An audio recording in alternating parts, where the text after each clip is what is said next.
Good morning friends. आज अपन देखने जा रहे हैं मोंगेज मेथड। इससे पहले अपन टोटल डिफरेंशियल इक्वेशन के 4 वीडियोस देख चुके हैं, जिसमें अपनी फर्स्ट यूनिट हाफ कवर हो चुकी है और हाफ अपनी कवर हो जाएगी मोंगेज मेथड में। 10 नंबर के 2 क्वेश्चन अटेम्प्ट करने होते हैं अपने को। तो 10 नंबर का क्वेश्चन टोटल डिफरेंशियल इक्वेशन से मिल जाएगा और 10 नंबर का क्वेश्चन अपने को मोंगेज मेथड से मिलेगा। तो अपन मोंगेज मेथड का क्वेश्चन देखते हैं आज। पहले देखते हैं मोंगेज मेथड किस फॉर्म में क्वेश्चन आएगा। तो मोंगेज मेथड की फॉर्म होती है r r plus s s plus t t equals to v. ये मोंगेज मेथड की अपनी फॉर्म होती है। इस फॉर्म में अपना मोंगेज मेथड का क्वेश्चन मिलेगा। मोंगेज मेथड का क्वेश्चन इस फॉर्म में मिलेगा तो इसको सोल्व आउट अपन कैसे करेंगे। तो इसके लिए मोंगेज सब्सिडरी इक्वेशन होती है, मोंगेज साइक इक्वेशन। तो Monge's subsidiary equation Monge's subsidiary equation होती है r d p d x minus v d x D y plus T d Q D x, sorry d p d y होता है यहाँ पर, d Q D x equal to 0। और दूसरी Monge's subsidiary equation होती है r D Y two minus S D x D y plus T D x two equal to 0। ये Monge's subsidiary equations होती है। अब मोंगेज सब्सिडरी इक्वेशंस में ये P Q R s T क्या होता है वो अपन देखते हैं कि पी क्या होता है, क्यू क्या होता है, आर क्या होता है, ये सब अपन देखते हैं। तो पी इक्वल्स टू अपने पास होता है del Z upon del X. अगर D Z upon D X आएगा तो उसे अपन क्या पुट करेंगे, पी पुट करेंगे। और क्यू इक्वल क्या होता है del Z upon d Z upon D y, यानी कि जेड का अगर वाई के सापेक्ष डिफरेंशिएशन है तो अपन उसे क्यू पुट करेंगे, एक्स के सापेक्ष डिफरेंशिएशन है तो उसे पी पुट करेंगे। और आर क्या होता है, आर होता है d two Z upon D x two, यानी जेड का एक्स के सापेक्ष 2 बार डिफरेंशिएशन करने पर जो टर्म्स प्राप्त होती है उसे अपन आर पुट करते हैं। इसको अपन क्या लिख सकते हैं, D upon D x into D Z upon D X. और D Z upon D X अपने पास क्या है, D Z upon D X अपने पास पी है। तो आर की दूसरी वैल्यू क्या आ जाएगी, पी की फॉर्म में D P upon D x, इसे अपन आर पुट करेंगे। ऐसे एस इक्वल्स टू क्या होता है, एस इक्वल्स टू होता है d two Z upon D x into d y, d two Z upon D x into d Y. तो s को अपन पी और क्यू दोनों की फॉर्म में लिख सकते हैं। इसे अपन लिख सकते हैं D upon D x into D Z upon D Y. तो D Z upon D Y की टर्म अपने पास क्या है, क्यू, तो इसे क्या लिख सकते हैं अपन, D Q upon D X. अगर पहले अपन वाई के सापेक्ष डिफरेंशिएशन करें तो ये होगा। और अगर अपन इसी टर्म को ऐसा लिखेंगे S equals to D two Z upon D x D Y equal to अपन लिखेंगे D upon D Y into D Z upon D X. तब अपन D Z upon D X को क्या पुट करेंगे, D Z upon D X को अपन put करेंगे पी, तो क्या आ जाएगा D P upon D Y. ये क्या है, एस की वैल्यू। देख ध्यान रखना, D P upon D Y आएगा तब एस की वैल्यू होगी, और D P upon D X आएगा तब वो किसकी वैल्यू होगी, आर की वैल्यू होगी। ऐसे तीसरी टर्म अपने पास क्या रहती है, T.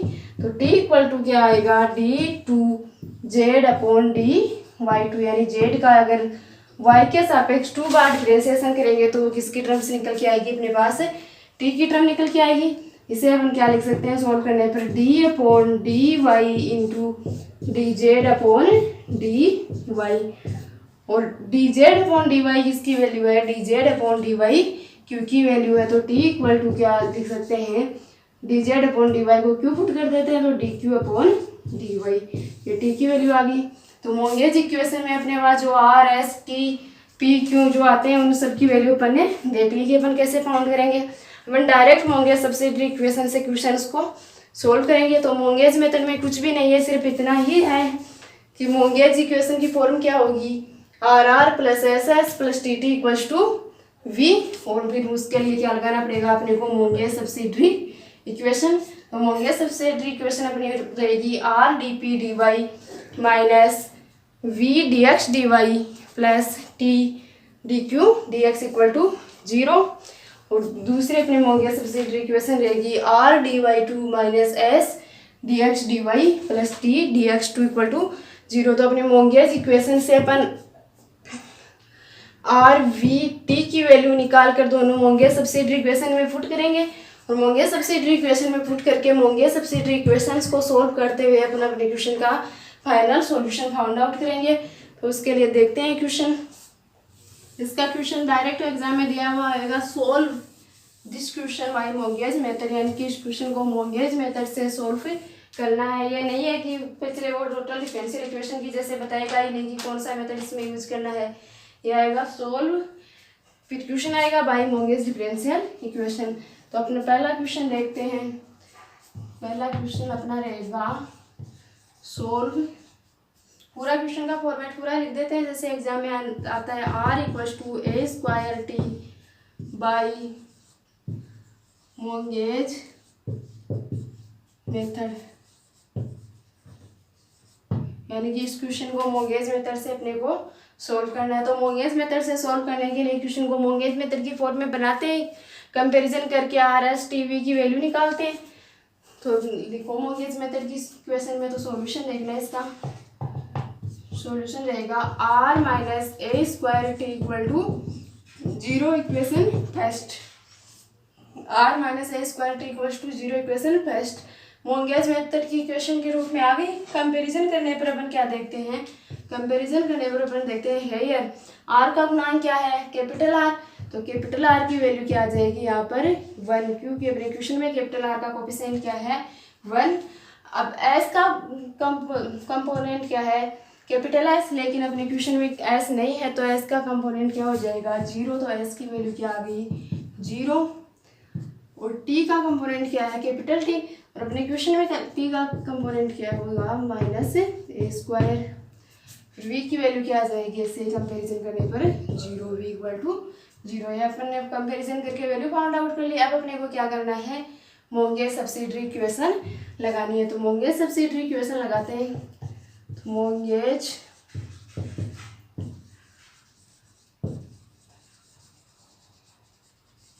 Subsidiary equation, Monge's subsidiary equation क्या थी अपनी, मोंगेज सब्सिडियरी इक्वेशन थी r d p d y minus v d x D y plus T d Q D x equal to 0।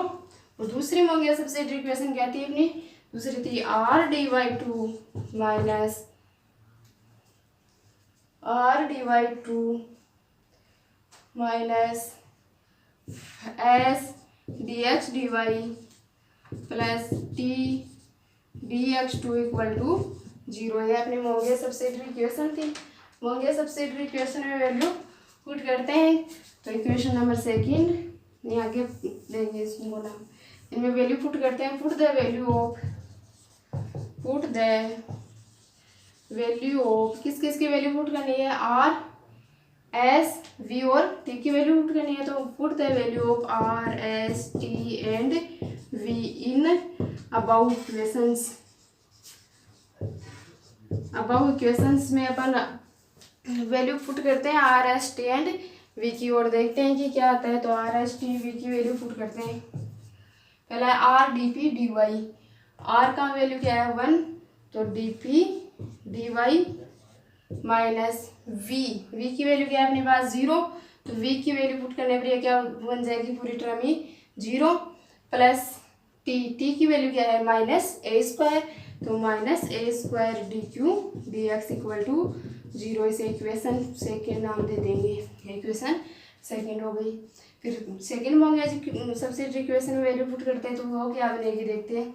R D Y two, R की value क्या है अपने पास 1, तो क्या लिखेंगे D Y two minus S D x D Y, S equal to क्या है 0, तो एस इक्वल टू 0 पुट करेंगे तो ये टर्म भी क्या हो जाएगी 0 plus T D x two equal to 0। तो टी की वैल्यू क्या है अपने पास माइनस ए स्क्वायर, तो ये क्या हो जाएगा minus A square D x two equal to 0। इसे डी वाई स्क्वायर और डी एक्स स्क्वायर नहीं बोलेंगे, क्यों, क्योंकि ये स्क्वायर नहीं हो रहा है, ये 2 बार डिफ्रेंसिएशन हो रहा है, तो इसे ट्वाइस बोलते हैं। D Y two minus A square D x two equal to 0। ये अपने पास इक्वेशन आ गई, इक्वेशन नंबर 3। अब मोंगियस सब्सिडियरी इक्वेशन को सोल्व करते हैं, एक इक्वेशन को सोल्व करते हैं और उसका सॉल्यूशन दूसरी इक्वेशन में पुट करके दूसरी इक्वेशन को सोल्व करते हैं। तो अपन पहले थर्ड इक्वेशन को सोल्व करेंगे और थर्ड इक्वेशन से जो सॉल्यूशन आएगा उसको सेकंड इक्वेशन में पुट करके इस इक्वेशन को आगे सोल्व करेंगे। तो यहाँ पर अपन देखते हैं बाई इक्वेशन 3 के बारे में से सोल्व करते हैं। देखो dy2 minus A square dx2 equals to 0। ये क्या हो गया, A square minus B square की फॉर्म में आ गया। तो इसे अपन लिख सकते हैं dy minus A dx into dy plus A dx equal to 0।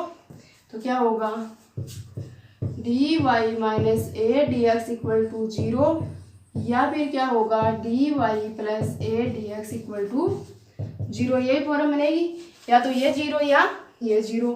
तो ये इक्वेशन नंबर अपने पास आ गई 4th और ये इक्वेशन आ गई 5th।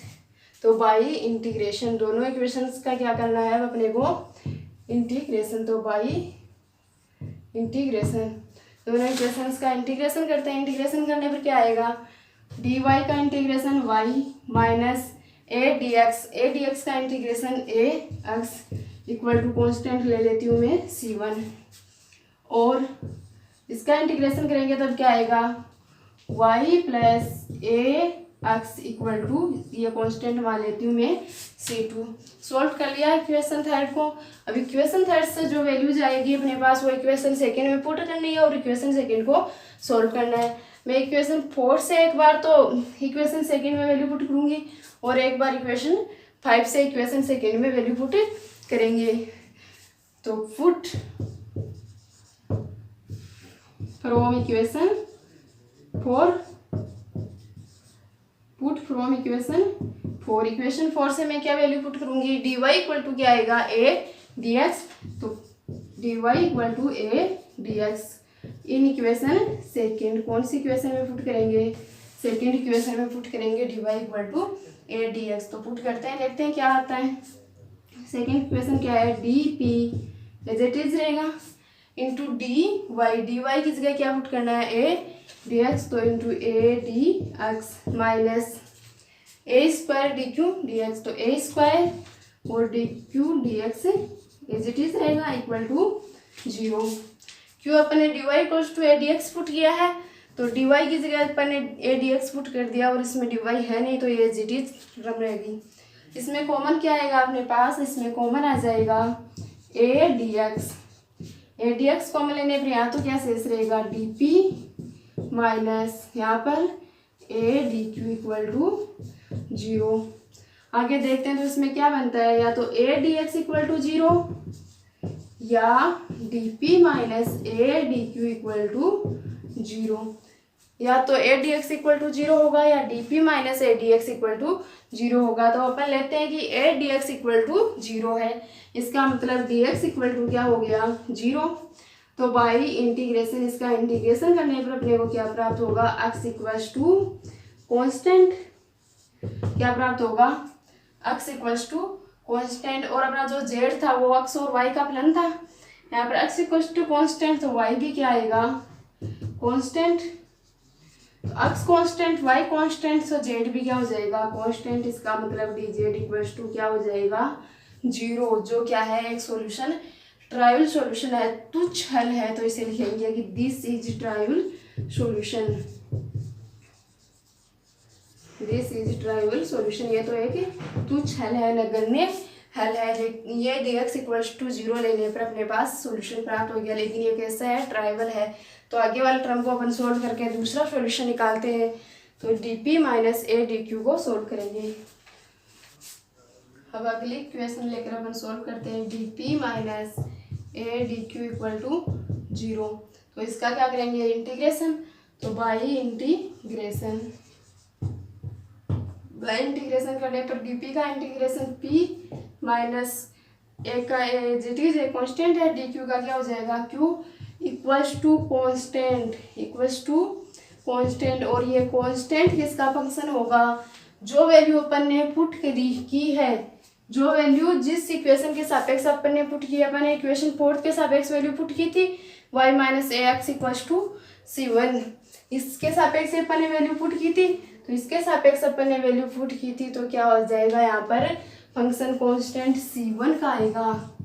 फंक्शन किसका आएगा? कांस्टेंट C1 का आएगा। तो कांस्टेंट C1 का फंक्शन आ गया, इसका मतलब ये फंक्शन क्या बनेगा? f C1 की वैल्यू क्या है अपने पास? y minus A x. तो इस फॉर्म में अपना फंक्शन बन गया। या इक्वेशन ले लेते हैं, इसे अपन 6, इक्वेशन नंबर 6 अपने को प्राप्त होगी। तो इक्वेशन 4 से अपन ने जिस प्रकार सॉल्यूशन प्राप्त किया उसी तरह से अपन इक्वेशन 5 से सॉल्यूशन प्राप्त करते हैं। तो देखते हैं फ्रॉम इक्वेशन 5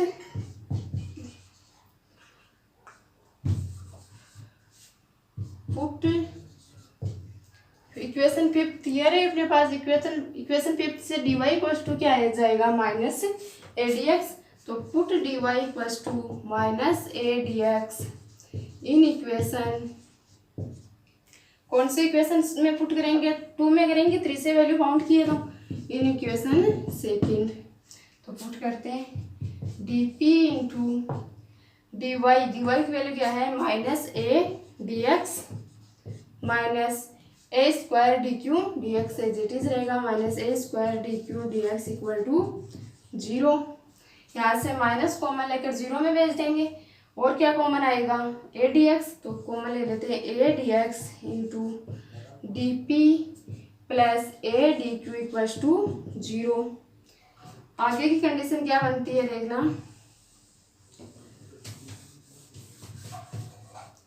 आगे की कंडीशन बनेगी A D X equals to 0 या और D P plus A D Q equal to 0। या तो A D x equal to 0 होगा या D P plus A D Q equals to 0 होगा। तो अपन ये तो देख लिया कि डी एक्स इक्वल्स टू 0 लेने पर ये कैसा सॉल्यूशन दे रहा है? ट्राइवल सॉल्यूशन दे रहा है। तो अपन किसको सॉल्व करेंगे? D P plus A D Q को सॉल्व करेंगे। तो सॉल्व करते हैं आगे। D P plus A D Q equals to 0, वो क्या करना है? इसका इंटीग्रेशन। तो बाई इंटीग्रेशन करके आगे वैल्यू फाउंड आउट करते हैं।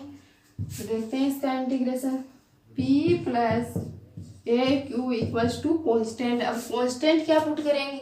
अब कांस्टेंट पुट करेंगे अपन इक्वेशन 5 से सॉल्यूशन निकालने पर जो कांस्टेंट आया उसी का फंक्शन होगा, लेकिन अब की बार फंक्शन नया बनेगा।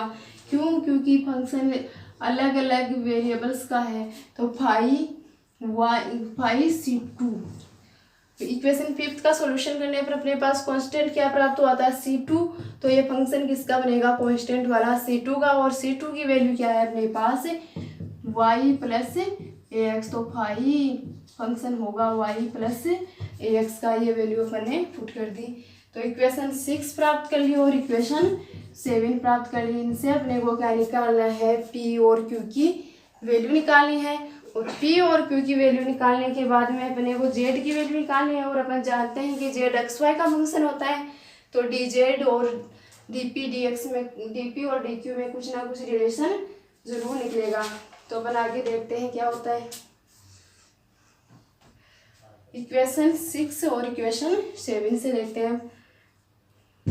From equation 6 and 7, equation 6 and 7 से अपन क्या करेंगे? p एंड q की वैल्यू फाउंड करेंगे। तो p एंड q की वैल्यू देखना, डायरेक्ट ऐड करने पर अपने पास p की वैल्यू आ रही है q से q कैंसिल आउट हो जाएगा। तो क्या बनेगा? p प्लस p क्या बन जाएगा? 2p। तो 2p इक्वल टू ऐड किया है अपन ने f क्या है? y minus A X plus phi Y plus A X. 2 का अपन इधर डिवाइड कर देते हैं तो क्या बन जाएगा? 2 का डिवाइड करने पर बन जाएगा p equal to 1/2 into F Y minus A X plus phi Y plus A X. p की वैल्यू फाउंड हो गई।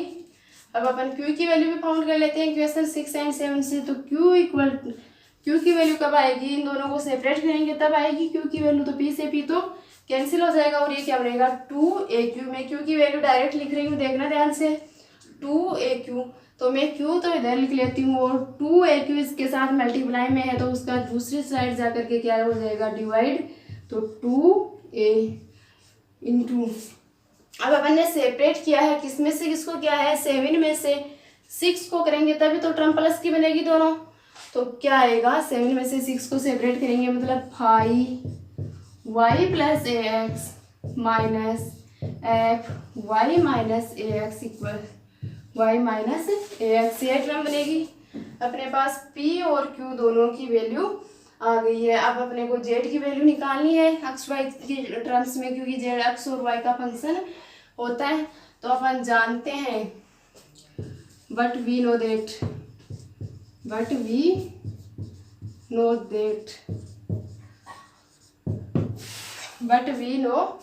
अपन जानते हैं, क्या जानते हैं, अपन जानते हैं कि dz इक्वल्स टू होता है p dx plus q dy।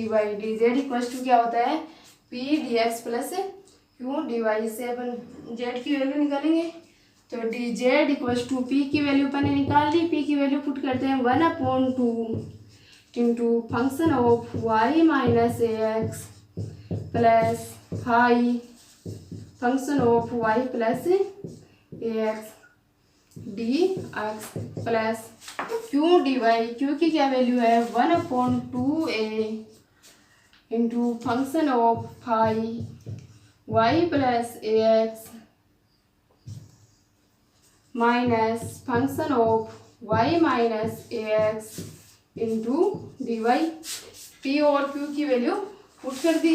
अब अपने को इंटीग्रेशन करने के लिए टर्म्स को सोल्व आउट करनी पड़ेगी कुछ, ये एक्स फॉर्म बन जाए। तो अपन लिखेंगे dz equals to 1/2 FY minus AX common लें तो क्या बनता है, देखना यहाँ से, ये तो dx रह जाएगा और यहाँ से माइनस dy, लेकिन 1/2a है यहाँ पर, तो 1/a बचेगा 1/a dy।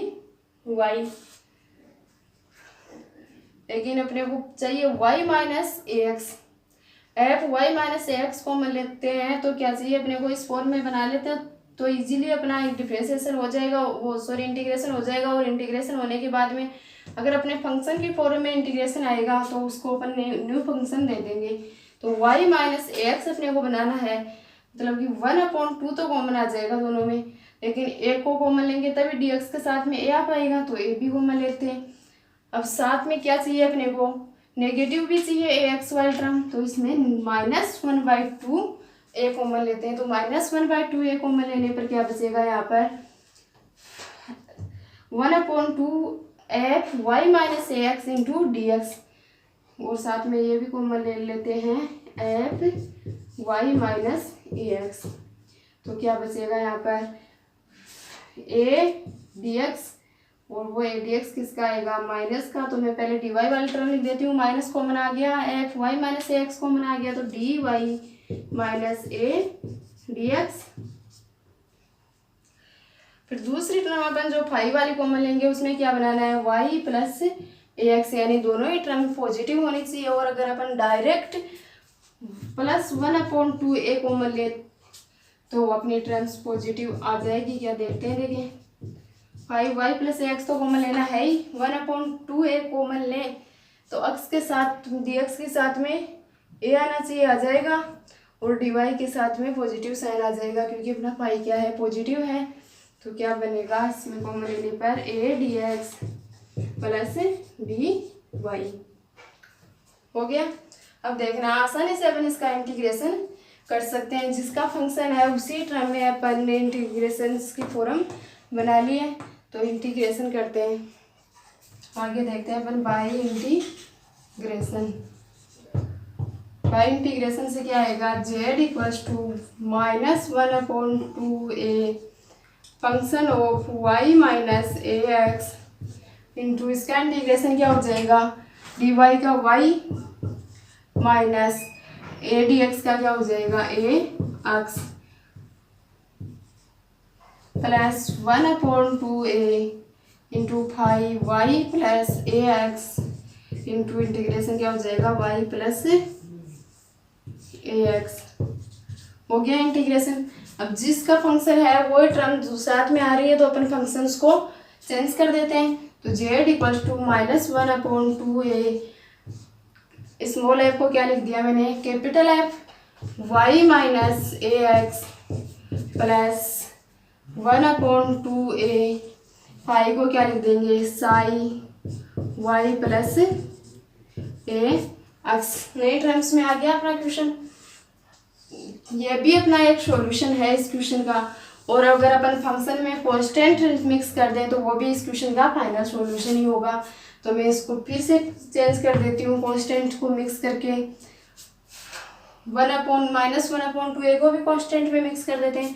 तो इसको फंक्शन, नया फंक्शन का नाम दे देती हूँ gy minus A X plus, इसको भी दूसरा फंक्शन चेंज कर देते हैं, इसको दे देती हूँ small h y plus A x. यहाँ पर भी अपने क्वेश्चन का सॉल्यूशन है और ये भी अपने क्वेश्चन का सॉल्यूशन है और इससे ऊपर ये भी अपने क्वेश्चन का सॉल्यूशन है। लेकिन सबसे एग्जैक्ट क्वेश्चन का सॉल्यूशन ये सही रहता है क्योंकि फंक्शन मिक्स करना भी अपने को आना चाहिए। तो ये रहा अपना मोंगेज मेथड का क्वेश्चन और इसी इतने ही क्वेश्चन के अपने को 10 नंबर मिलते हैं। कोई भी मोंगेज मेथड का क्वेश्चन हो यही अपने को करना होता है, मोंगेज फॉर्म से कंपैरिजन करके आर एस टी वी की वैल्यू निकालनी होती है। आर एस टी वी की वैल्यू निकाल कर मोंगेज सब्सिडरी इक्वेशन में पुट कर देते हैं और मोंगेज सब्सिडरी इक्वेशन में पुट करने के बाद मोंगेज सब्सिडरी इक्वेशंस को सोल्व करके अपन वैल्यू पुट कर लेते हैं। एक मोंगेज सब्सिडरी इक्वेशंस को सोल्व करते हैं और उससे जो वैल्यू अपने पास प्राप्त होती है वो दूसरी में पुट करते हैं। और ये ध्यान रखना कि जो मोंगेज सब्सिडरी इक्वेशन सेकंड है वही हमेशा पहले सोल्व होगी, उसी का सॉल्यूशन करके अपने को इक्वेशन सेकंड में पुट करना होगा। लेकिन वो तभी होगी जब अपन इसी क्रम में याद रखेंगे। ये नहीं कि अपन ने फर्स्ट वाली सेकंड की जगह लिख दी और सेकंड वाली फर्स्ट की जगह लिख दी, फिर बोल रहे हो कि सेकंड वाली से सोल्व भी नहीं हो रहा। इसी क्रम में अपन अगर याद रखेंगे तो सेकंड वाली मोंगेज सब्सिडरी इक्वेशन को सोल्व करने पर अपना मोंगेज सॉल्यूशन प्राप्त होगा। तो ये रहा अपना मोंगेज मेथड और इसी के साथ अपनी यूनिट फर्स्ट कंप्लीट होती है। 10 नंबर का मोंगेज मेथड और 10 नंबर्स के टोटल डिफरेंशियल इक्वेशन के जो 4 मेथड करवाए थे वो आगे देखेंगे अपन यूनिट सेकंड।